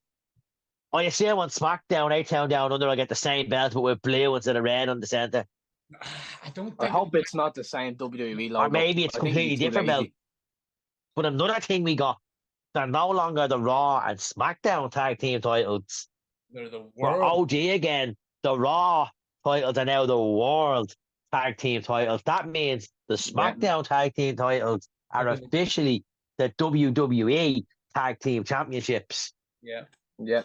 Yeah. Oh, I it said could it be there. the Universal Tag Team title. I said it there when I was at the weekend. I said it in Philly. I'm going to say it now. I, for one, accept and acknowledge Paul Levesque as our new leader. I'm a Paul Levesque guy, and I'm here for what he has in store for us. The Paul Levesque era, or But in then Cody Ward's, the Renaissance era, has just begun. The Renaissance era, the Paul Levesque era, the Endgame era. That new intro for WWE that was fucking stunning, by the way. Yeah, it's just unreal, isn't it? So It's fucking unreal. I was down in Dublin for night one of that, and see even the reaction that it got whenever it came on, it was like whoa. It was Actually, yeah, prick face. I have a bone to pick with you. Me? Yes, you. Me? Yes, you. Getting into bed with the enemy. Listen, I was in Dublin. I had to go somewhere to watch it where there was going to be an atmosphere, and the atmosphere was really, really good. And that it almost How many people are? So it was really, really It good. was packed from the videos I've seen. Yeah, it's very, very, very packed. He only did night one. I don't know why he didn't do a night two, because night two was the better of the two nights, in my opinion. Yeah, it was. Like, I literally got home with like 5 minutes to spare to actually watch night two. By the time I got home from the OTT show. Night 2 is moving on. We've had moments. We've had backstage segments. We've had attendance records. We had Snoop Dogg again. That's why I fucking know. Then we get to the main event. The match the whole world has been talking about. Oh, we And wanted to discuss about this the on video. crowd, it mightn't have sounded like it at the start of the match, but the crowd was split. You had your Roman fans, you had your Cody fans, you had people that were just there to be there. Yeah. But both men got spectacular entrances. Oh, hell yeah. Yeah, In Cody's my one, opinion, and in my Roman's opinion, one. Roman got the better end of the stick, but both spectacular entrances. Mm. Yeah. And the Also, the fact that Drew didn't get to walk out the broken dreams is nothing short of a tragedy. well, that's Yeah. Especially when they brought back Sheamus' team last night. yeah. Yeah, he Oh, did. Sheamus is getting depth on Twitter. Have any of you seen the stuff people are saying about him on Twitter? Yeah. No. What were they saying? 'Cause I Oh, had it's my own fucking thoughts. horrible. It is. It's really This bad. lad's meant to be a fitness instructor, and he's coming back looking like I out seen of that. shape. That Yeah, he looks a bit I'm fat. like, He looked like he bulked. say it to his face. Say He's it to been- his face. He kill it. He's been I bulking. said to his face, you look a bit fat, so what? Not a bad thing. No, it's just bulked. He's still like an unbelievable wrestler. He's yeah. OG Sheamus. He's wearing the OG trunks, the OG music. None of this big caps and all that bollocks. But yeah, main event. So Tony, Main can I event, ask you a Cody question? Roman. I think it lasted about 50 minutes too. No, but can I ask you a question? Is that match the best match you've ever seen live, Uh, or is it up I there? think it was match I've seen live. I mean, it was good. It had its moments. It made us all pop for the month. It was a solid match. Mm. Probably up there is one of the better ones I've seen live. Yeah, definitely. Yeah. But what was that? And everyone talks about, because not only this as well, Roman and Cody had a great 20-minute match as well. Like, in fairness, they had a great 20-minute match. And then it was only when I think it was around 21 minutes, I think Jimmy then started to interfere. And then it was all hell broke loose. So tell me that 10 minutes It was from when Jimmy Avengers came Assemble. out. Tell me that 10 minutes. You had Jimmy come out. Jimmy didn't come out to music. He just showed up. It was after the second crossroads. He super kicked Cody, which he knew was going to Yeah. happen. Because the whole thing going into this was he couldn't hit the total. That was the whole Yeah. build going into this. Then Jay comes out, and then Jay spears him off the stage. Then That was Cody better goes than back that match the behind the night hit. before. Yeah. Then Cody goes back to trying to get Reigns, and then Solo appears. And Solo is spiking the life out of Cody Rhodes, beating the piss out of him. And at this point, we're like, Cena's here, hit his music, let us pop. Cena's music hits, the place erupts, out comes Cena. Hits Solo, sends him out in the ring, then hits Reigns in the AA, and then flies out in the ring. And then I think he puts Solo through one of the announce tables. Yeah, the Spanish one. And then The Rock comes out, and you get that WrestleMania 28-29 vibe again. The Rock is coming down, and for those that can't lip read, I believe The Rock said, "What the fuck are you doing in my ring?" Yeah. Yeah, he John said something Cena. along the lines of that, yeah. They faced off. Cena got rock bottomed. The Rock has his belt out, going to whip the fuck out of people, and everyone's like, "Where's Austin? Where's Austin coming out?" Now, I had said, getting on the plane, before getting on the plane, there was not a chance Austin was going to be a part of this. And I was right in that, because Austin made no sense to the story to get involved to help stop The Rock. But the person that did interfere made all the sense in the world. That gong hit, and that place went fucking wild. Did it, I yeah. mean, wild. Because everyone was expecting Austin, no one was expecting the gong, no one was expecting the Undertaker to appear. Me neither. And he I like the reaction appeared, and all. and he choked, slammed the Rock to hell. And everyone was like, "But why Undertaker? Why not Austin?" I said, because Undertaker was getting revenge for the 2 losses he had at Mania. Paul Heyman was the reason for one, Roman Reigns was the reason for the other. A bit of Taker that. made sense to be there. Austin didn't, Yeah. Go on, unfortunately. Mark, what are you going to say? One of the other things I thought of, because at the time, as I said last week when the gong hit, I was like, yeah, I'll pop for it, but I'm still like, Not really sure. Not really sure. And I thought about this in time.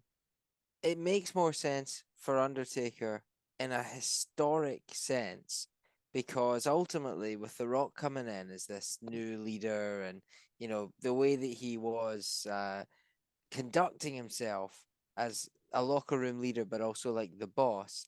The original OG leader of the locker room, the man with all the respect, the man who headed and judged at Wrestler's Court was The Undertaker. He was the one you had to always impress. And it's almost like, hey, know your role to The Rock. Like you might be the boss, but you still answer to me. And that was a huge moment. The only thing I didn't like on rewatching was I wish Cena didn't touch Roman. That's the one thing I didn't realize. Cena was the only one that touched Roman, I think. Yeah, he was. He gave him the AA, and I just thought, do you know what? If he didn't, but they haven't really played on that. But it's like he didn't have to.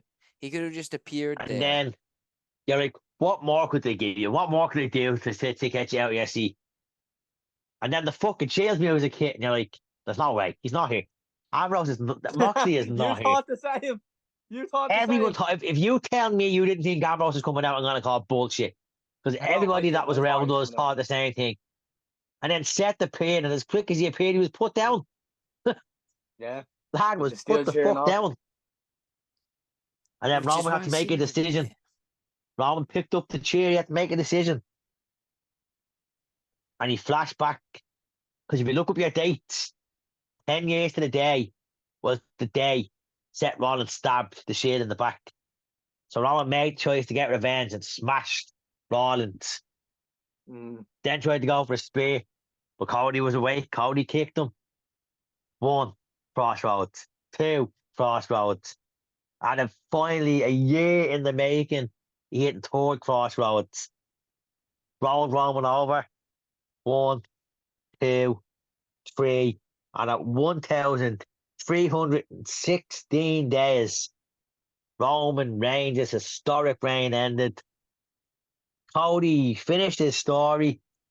The wrestlers came out and rejoiced. Roman walked up that ramp devastated. Everybody, the Roman fans, the Rock fans, the Crybabies, we all joined in unison and saying Kingdom. Because why the fuck not? Why You the had to fuck have been not? some sort of emotional. I was shocked. I genuinely thought he was going to beat Hogan's record and then drop the belt. I was stunned. I was even more so shocked that prick Sami Zayn beat Gunther, but that's here and here, not there. That's I the one that was. caught us all out. I think everyone in that venue was emotional. Yeah. There wasn't a person there that wasn't emotional. It was unbelievable. It's like one of the Like, best things they've ever did, or whatever like experienced. Yeah. That would have been something that I will never feel like. I even still like look back on it. Like I still go on YouTube, I still go on TikTok, I still look back on it. It's just unbelievable. It's a modern day iconic moment, and there hasn't been that many that they'll show in the same highlight reel as Bret Hart being lifted on people's shoulders. As Ric Flair's retirement match. People remember specific moments. This was right up there. Daniel Bryan's big win, of course. Like there's some things that are just elevated to that little level higher than a great moment. And I mean, like Kofi Mania was a big moment, but it just wasn't quite that. That there was was only in one unison. thing. There was only 2 things missing from that moment to make it that much sweeter for Cody. 1 was his father, Dusty Rhodes, and 2 was his brother, Dustin Rhodes. Yeah, that would have But been it was, unbelievable. Well, Dustin was like I there. said, I knew when I seen the new intro at night 1. I knew to myself, like, that's it. At the change in the intro, they're changing the game. Tomorrow night, I'm not going to get any wish, but I'll Tomorrow walk night he's in. going to buy himself a new Cody Rhodes I'll, t-shirt. That was it. Game over. I'll wear the bloodline colours. I will cheer Roman until the 3 count hits. I will That's it. continue to support. I will continue to support Roman. He is, and he will always be my tribal chief. I will always acknowledge him. But I also have to be a humble wrestling fan and be humble to the fact that Cody was the one to beat Roman Reigns. And then that historic reign, a reign which the likes of which we will never see again in their lifetime.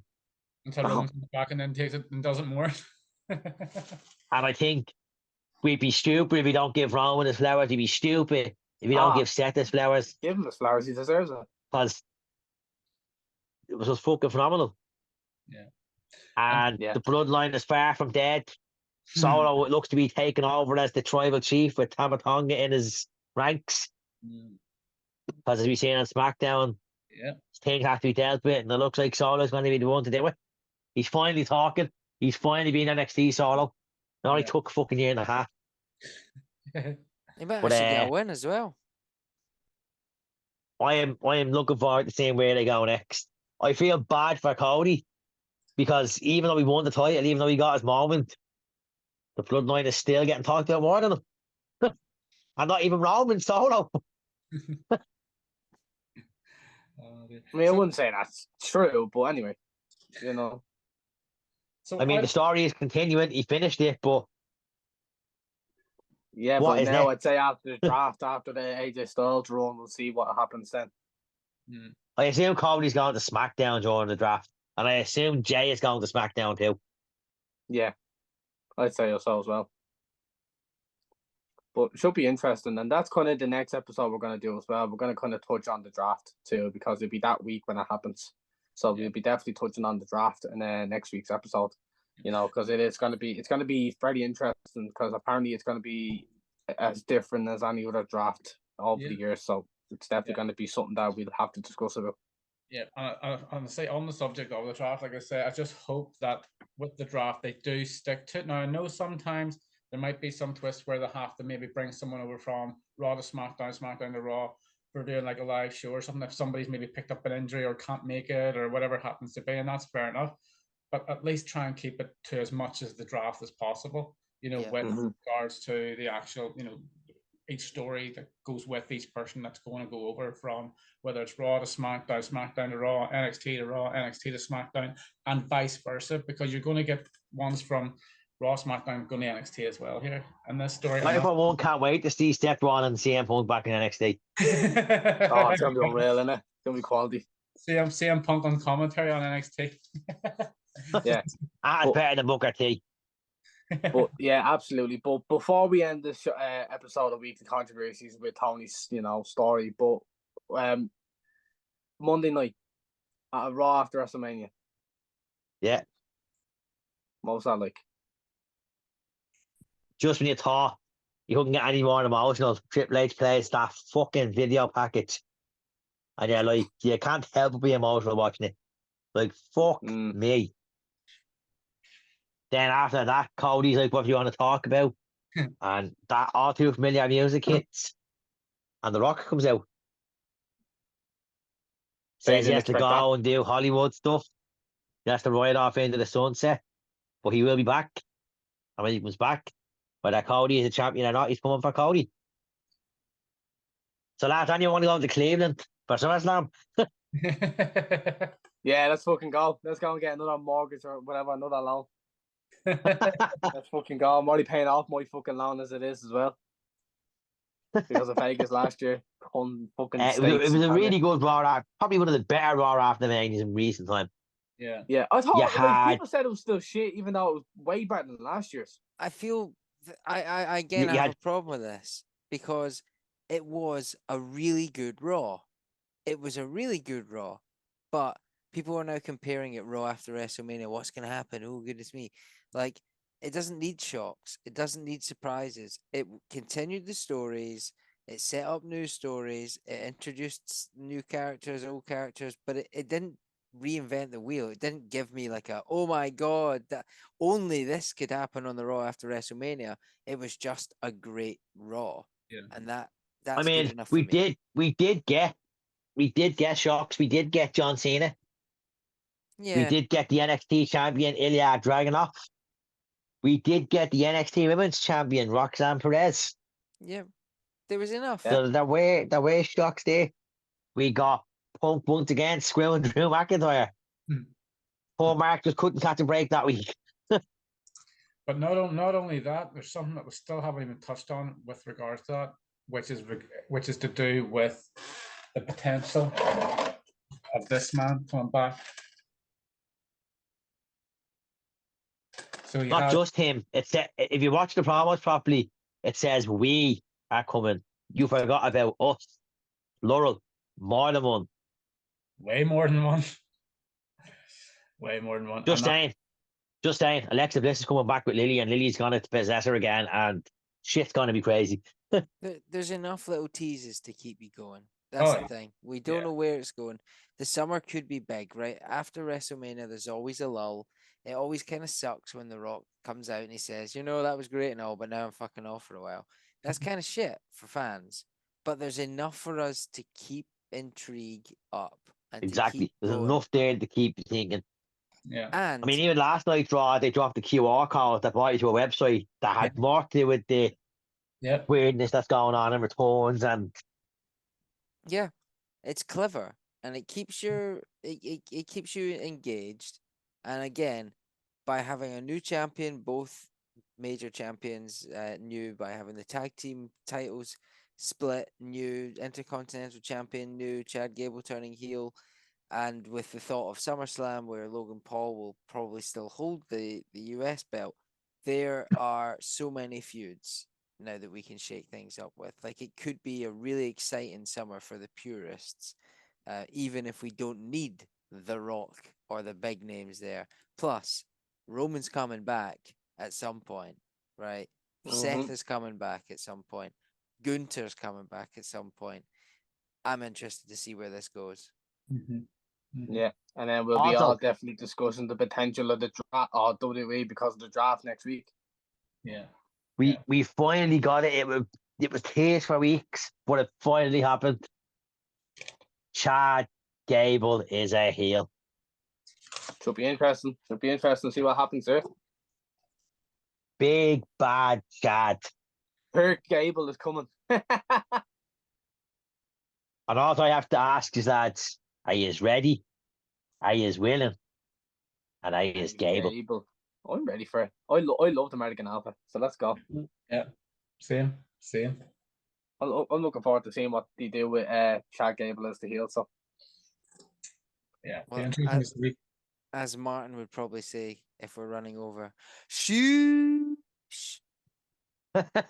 No, he'll have a new one. He'll have a new one on Netflix. He'll be like, "Fuck you." You were bang on 2 hours last week. It was shocked they let you go that long. No, I know. But anyway, is that where we're gonna end it? Is that where we're gonna end? I think we're ready to take this son of a bitch home. Yeah, Rob, do your honors, lad. We are. So as always, I want to thank everyone for coming on. Mark, again, for joining us on this glorious road from WrestleMania that young Tony has been on. Jamie, again, my beautiful and wonderful co-host, as always. And Tony, again, after a wonderful and cheesy steak Philadelphia and a very enjoyable WrestleMania. Again, thanks very much for your stories. And I have been Rob Gold, one of the hosts of the weekly Controversies, and you can find us on the FiveMarks YouTube channel, 6 p.m. GMT on Friday evening, and wherever else you get your podcast. And as Jimmy wants to point out, that Cody Rhodes is your undisputed WWE champion because he's got the shirt behind him. And Tony is wearing that says shirt right now, which I'm going to boo him because he was Roman Reigns right up until that point. Still Roman Reigns. Folks, even Roman Reigns has to acknowledge that Cody was the better man. Lost his dignity back in Philly. Folks, that is us for Weekly Controversies. We should see you all next week.